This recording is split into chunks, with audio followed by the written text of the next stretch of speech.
Hey, Restore Church, it's Pastor Dave, and I am here at the kitchen table, actually. This is my new office. I've been moved from place to place and finally landed here. It's actually pretty pleasant. And I'm also wearing an apron because one of the things I've been trying to do is cook. I'm trying to learn how to cook a little bit. And during this stay-at-home order, a couple times a week, several times a week, I've been able to cook. And it's actually turned out pretty good because I do simple things and I follow the recipe. I've only had one real bad mistake, and it was just the other night. I was trying to cook some cod, some fish.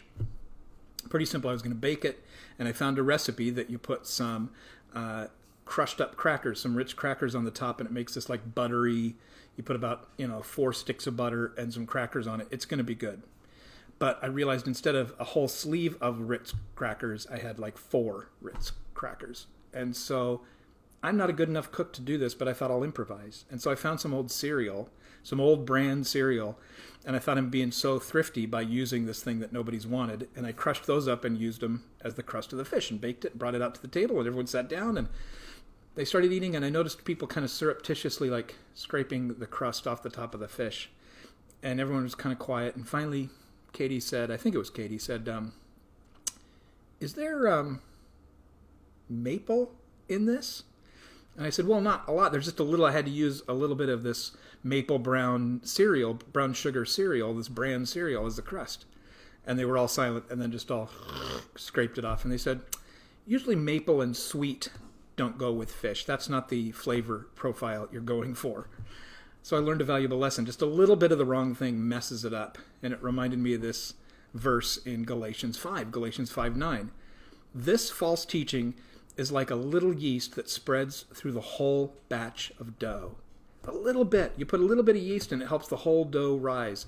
Deb's been making sourdough, and she'll take just a little bit of the sourdough and put it in the bread, and that'll make the whole thing rise. And it shows just a little bit of the right thing does the right thing, and a little bit of the wrong thing can mess it all up. Just a little bit of maple brown sugar brand cereal can mess up your fish. But what I love about this passage is what's that this passage is talking about. What is the yeast? What's the thing that's messing up the whole Christian life for these Galatian Christians? And Paul says this is what it is. It says earlier in verse 4, for you've been trying to make yourselves right with God by keeping the law, and you have cut yourself off from Christ. You have fallen away from God's grace.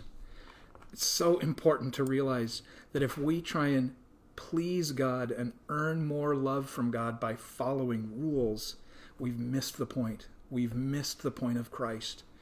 What we're supposed to do is accept God's love, not try and earn God's love. So as you're at home this week, remember that you are loved by God and you need to accept that. Quit trying to earn it. And any little bit of us trying to earn God's love messes up the whole Christian life, how we feel, how we live, and how we serve. So remember, you're good with God. He loves you. He loves you already. We need to accept, and don't let any of that old rules thinking begin to permeate and ruin the whole lump. And also, follow the recipe. Otherwise, the fish won't taste good. Have a great day. We're looking forward to connecting at 6 o'clock on Friday for Good Friday service on Facebook live stream, 6 o'clock Friday night for Good Friday. And then, of course, Easter at 10 o'clock where we get to experience together. We're going to live stream and experience and celebrate the resurrection. So we'll see you then 10 o'clock on Sunday and Friday at 6 o'clock.